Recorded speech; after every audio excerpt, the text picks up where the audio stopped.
where news comes first. This is ABC 7 Extra. Welcome to ABC 7 Extra Sunday. Good evening, everyone. I'm Mark Ross. El Paso homeowners and business owners saw their property valuations rise this year for the 5th year in a row. According to data from the El Paso Central Appraisal District, single-family home valuations increased by about 10.9%, and commercial property values went up about 11.4%. Both numbers are slightly less than in 2024. How is your property valuation set, and how do you protest if you think the value of your home is too high? Tonight, we'll get the answers to those questions and much more with our guests. Joining me here in the studio, Dinah Kilgore, the Chief Appraiser for the El Paso Central Appraisal District, and Jared Abbott, Property Tax Consultant with Kingswood Property Tax Advisors. Thank you both for coming in on this Easter Sunday. We do appreciate it. Ms. Kilgore, let me start with you. I guess the first question is the most important question. How does the Central Appraisal District determine a home's value? Because when I look at my valuation, I see the value going up every year, and I wonder, how does that happen? Well, there's a couple of things involved in that. Number one, we are under the property tax code, which is set by state legislation. And by code, we have to be at market value every year. And so we look at the market every year, and some properties may go up, some may go down, and some may stay the same. We are a non-disclosure state, so we don't get MLS sales. So we do a lot of research. We talk to a lot of builders and developers to try to get a feel of what the market's doing. We look at listings, we talk to people, we get closing statements. Now, one reason why your value may be going up, your tax part of it, is that 10% cap. If it is your homestead and the market still stays the same, but you are so far below market, you will go up 10% every year until you hit market. That's a cap that was passed by legislation several years ago to enable, when the market was going really crazy, to enable property owners to not have to jump 50%. It would be only 10% what they would pay on. So it's kind of a multiple answer question, so I hope that helps. It helps. Why did the Central Appraisal District go to a mass reappraisal system? It's required by law, number one. And to individually appraise every single property in El Paso County would take about 10 years and cost about $72 million. And, you know, we just don't have that.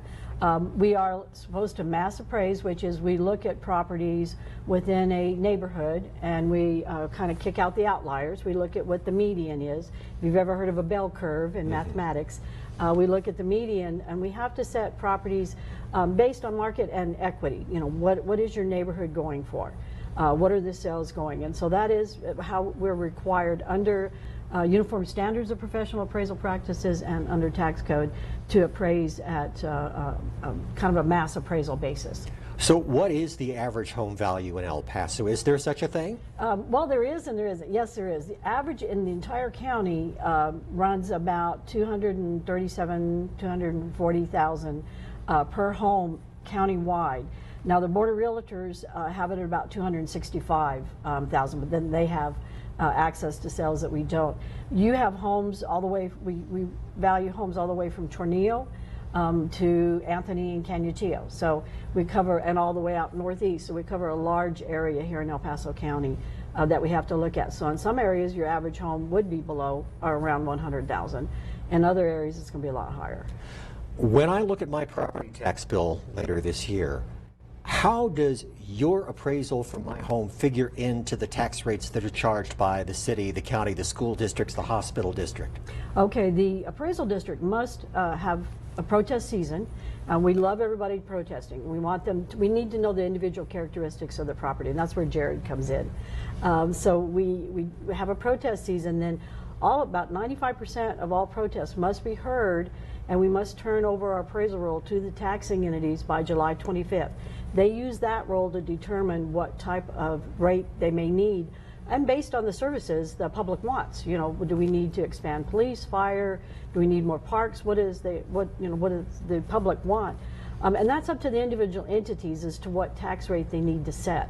Then what they do is they'll take the appraisal roll that we sent them, and that includes any changes we have made during the protest season, any exemptions that should be applied. And that's one thing that's very important, is for people to make sure they have the exemptions they're entitled to. And then they apply the rate to that and send out your bill.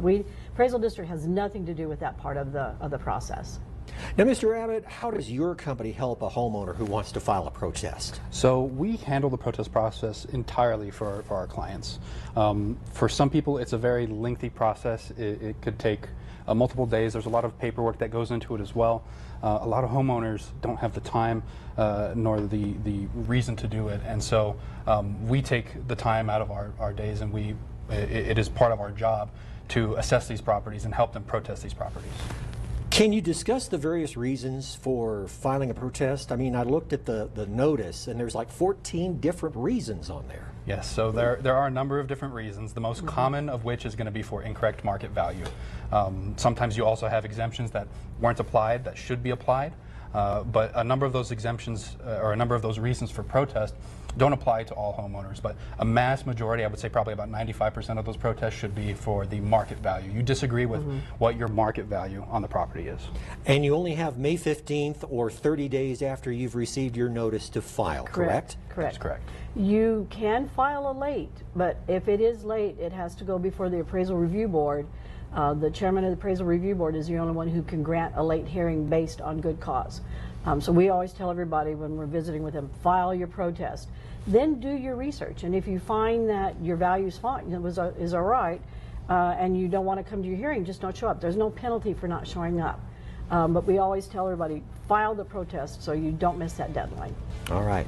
If you are planning to appeal your property valuation, we'll tell you what you need to know, and we'll also explain the difference between a formal and an informal appraisal. Stay with us. You're watching ABC 7 Extra Sunday.